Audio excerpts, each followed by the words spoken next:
our whiskey, Uncle Nearest whiskey glazed pecans. We mix Tennessee and Louisiana together. Louisiana pecans and Tennessee whiskey. Hi, welcome to Sadie's Kitchen, where you are going to learn how to fall in love with your kitchen and with cooking. If you haven't joined my video before, I'm Sadie, and I love cooking. I love sharing ideas and my recipes with everyone who will want to follow me. I want to share with you today. We had fun making these delicious glazed pecans, and we did those, and we did the pecan pie, and we really enjoyed it. But at the end of the video, I said I'd have a little surprise in another video. I wanted to follow up because I didn't really want to make the other one too long. But I wanted to share with you that for my birthday in January, we had an opportunity to go to Nashville, Tennessee and do some fun things, went to a concert, and we also went to visit a whiskey distillery. Now, I don't drink whiskey, but I do occasionally cook with it, and I just wanted to share with you a little bit about history in the making and about how African Americans helped founded ways for making whiskey better, and about a distillery that my husband and I visited in right outside of Nashville. But before we go into that, I want to share a story with you, and maybe while I'm reading, you can watch some of the videos from some of the pictures that we took while we were there. So I'm going to sit down to read. Thank you for joining me today, and if you like my videos, please subscribe and follow me in Sadie's Kitchen. We have so much fun. And if you want to have even more fun, go to Facebook and pull up Sadie's Kitchen and join me and all the followers there, where we just talk and discuss and share recipes, and where I even get good ideas from my followers. So let me just take this time and say this is story time. So I'm going to read to you a story. I already knew about Uncle Nearest whiskey before I went on my little birthday road trip. I had this little booklet hanging on my spice cabinet for maybe a couple of years now. I didn't really want to get with it because the representatives from Uncle Nearest came here to Little Rock. And when I went to visit them, they gave us this little tiny storybook. Now, I put my glasses on, guys, because I said it was a tiny storybook. But I do want to read it to you. And then we're going to do something really nice with Uncle Nearest. So, the name of this is A Story of Uncle Nearest, the best whiskey maker the world never knew. The hills and hollows around Lynchburg, Tennessee don't easily give up their secrets. The whispers have always been here, undiminished by the passage of time and the buzz of the larks and the mockingbirds. Here, where Tennessee whiskey was born, the story, quietly endured for nearly 2 centuries, kept alive through the recollections of kinfolk and neighbors and faded ink on brittle yellow pages. Was it possible that the real godfather of Tennessee whiskey was a man the world never knew?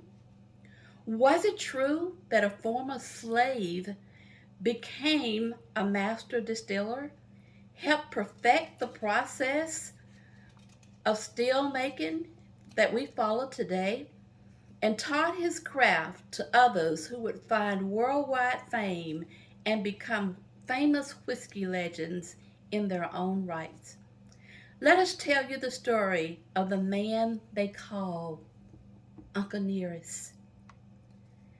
Back then, the good folks of Lincoln County were highly knowledgeable about and when it came to farming, milling, and the raising of fat swine. They also knew their whiskey too. Nothing pleased them more than the night of steam and smoke snaking skyward from the sky in the hills of Louise Creek. It signaled those in the holler that Nearest Green was hard at work making whiskey that surpassed all others.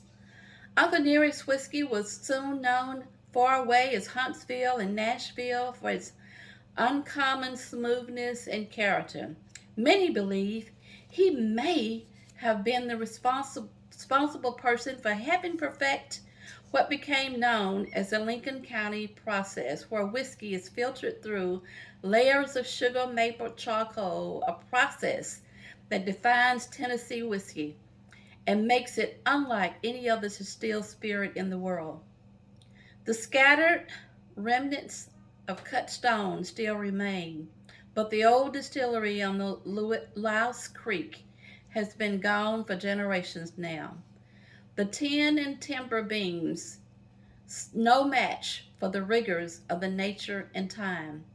Yet the legacy of Uncle Nearest is alive and strong and ready to be shared by those who enjoy an exceptional whiskey and those who believe in giving due to credit to a man who worked in the shadows, turning crystal clear water into gold. This is Uncle Nearest whiskey. And this was a whiskey that was made in Lynchburg, Tennessee by a man named Uncle Nearest, who perfected the way of making whiskey today. We also know that Uncle Nearest taught Jack Daniels' nephew how to create the best whiskey in the world. And that nephew went on to become famous with Jack Daniels. Now, I could go on and on and on and tell you about the history of this African American man who was a legend in his time. But if you are ever in Tennessee, close to Nashville, just take about a 30-40 minute ride right outside. Go to the distillery. There is so much history there, so much fun. I tell you, you're gonna have a good time, and you don't even have to drink. You don't even have to drink whiskey.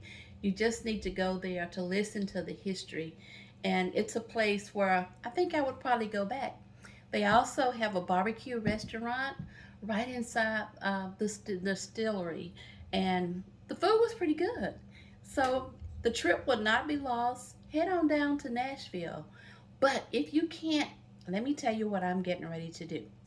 Because I don't drink whiskey, but someone gifted us with a box that had several of Uncle Nearest's whiskeys in it. This is Uncle Nearest 1856. It was the very first one that was made. Not this particular bottle, but that's the title of it. This is the one that is used for cooking a lot, and so that's why it ended up in Sadie's kitchen. Because we did our cinnamon roasted pecans the other day, and we did the pecan pie. But now we're going to use some of Uncle Nearest whiskey, and we are going to make some glazed pecans. And I tell you what, I am anxious to open this bottle. It's never been opened. Uncle Nearest 1856.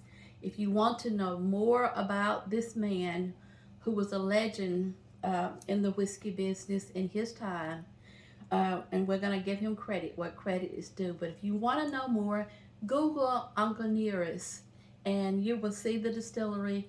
The thing that I want to share with you, though, is that an African American woman is the person who is running this distillery. Can't beat that. I'll tell you some more, but let's go over to the stove, take this whiskey with us and these nuts, and we're going to glaze them in my nut roaster. Okay, we're over at the stove with Uncle Nearest, and for those of you who have not watched my video on roasting the other pecans and the pecan pie, this pot is a nut roaster. You can order it off Amazon, or you can just use a cast iron skillet. and a spoon and do the same thing that you're going to see me doing here today. This is 1, 2, 3, 4 pieces that you put together when you get it. But this is also a smaller version of what you see the nut roasters like at the shopping mall and different places where you smell all those delicious coated candied nuts. And so it's so easy. So what we're going to do first is we're going to put 2 cups of pecans in here, and these pecans I want to share with you came from Louisiana. A friend of mine who went home brought them back with him, and my husband and I shelled them. He had already had them cracked at the nutcracker, so it didn't take us long to do them. But I kind of used a little spoon to help out here until these nuts get really coated good. Now I have my stove on. We're going to turn it back up on high. The one thing you must remember is to just keep turning, because if you don't, if you allow syrup to stay in one area, it could burn on you. So the first thing we're going to do is I mixed cinnamon, a little bit of allspice, and some cloves with my sugar so it would mix better in the nuts. So we're going to pour this 1 cup of sugar, 1 cup, and then we're going to continue to turn this. I'm going to go back and forth, keep turning, and keep turning. So you can see now the nuts have already started glazing, but right now we're going to put neurish in the pot. And feel that water. I also put 1/3 cup of neurish and just a little bit of water in it. So we're going to keep turning. I'm going to get this off the sides here. And then we're going to add a little bit of flavor in there too. And we're going to keep turning until all of the liquid has dissipated.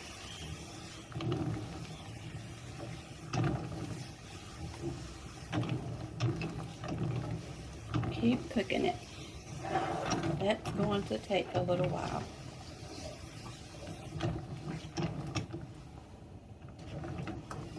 It took us about 10 minutes to do the cinnamon glazed nuts. So I'm anxious to see how long it's going to take with neurish in here.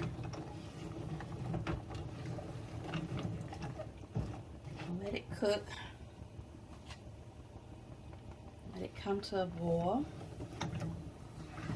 While we're over here at the stove, I want to share with you, even though we're making these roasted nuts, there are other recipes that are cooked using alcohol. My bananas foster, you do have to use a little bit of alcohol in it.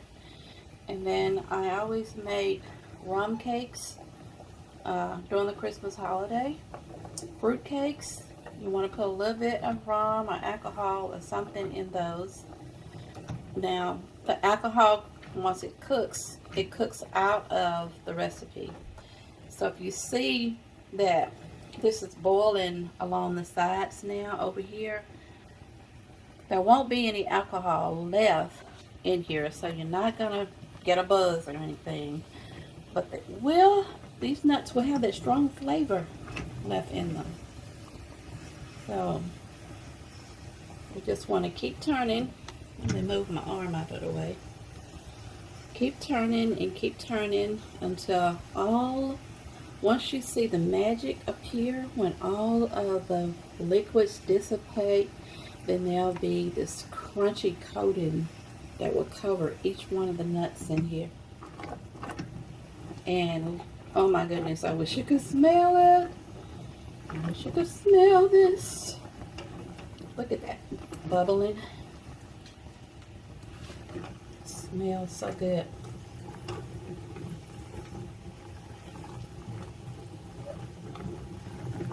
Yes.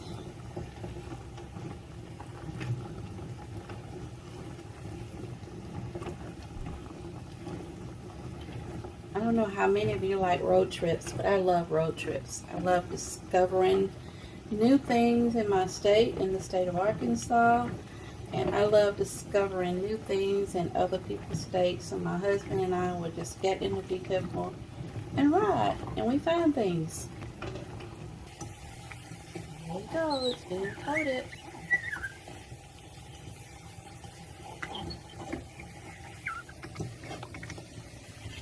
I think all the liquid is gone. As you can see right here, there's no more liquid left. So we are ready to come out. All right, we're back over here and we are ready to take the nuts out of the roaster. See how easy that top comes off? And we are going to turn this around so you can see how all the liquid is gone. It took it probably about 12 minutes. I still see a little bit of liquid there on some of them, but it will dry up. Oh man, it smells so good. And what you want to do immediately is to put some water in your pan and let it kind of soak. I do see a little bit of liquid in there, but for the most part, I think we're good. Guys, look at this. This looks absolutely delicious, but we can't taste it just yet. It's going to have to cool because it is really, really hot now. It'll burn your tongue. Now we have our whiskey, Uncle Nearest whiskey glazed pecans. We mix Tennessee and Louisiana together. Louisiana pecans and Tennessee whiskey.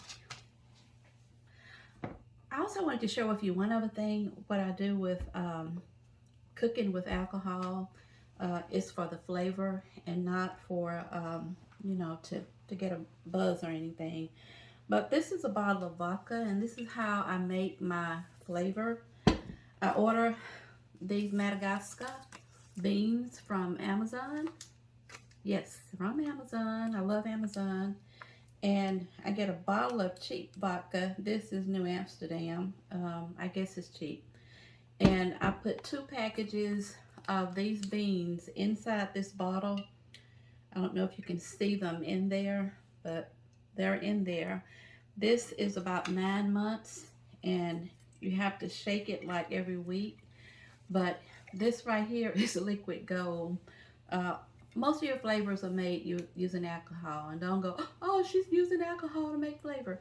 That's what most of it's made from, unless it's glycerin or something like that. But to be on the safe side, most of it's probably made with alcohol. I did Google just to find out, using my Madagascar beans and this alcohol, 16 ounces will cost you at the store where I buy my spices at Penzies, will cost you about $150. So you've got about 3 times as much here. So guess we've got an expensive bottle of vanilla in this bottle. And what I'll do is take it out and I'll store it in little small bottles. I'm going to let it sit for about another 3 months. But we are back with Uncle Nearest, and look what he did. Not only did he create some great whiskey, he helped me to create some great glazed pecans. Guys, I've had fun with you today cooking, and I always enjoy my kitchen, and I want you to love and enjoy your kitchen too. But don't forget to subscribe to Sadie's Kitchen. We're going to be doing some great things. I also have about 30 other videos up, so go over there and watch those. And while you're watching, hit that subscribe button, follow me. Let's have fun in your kitchen.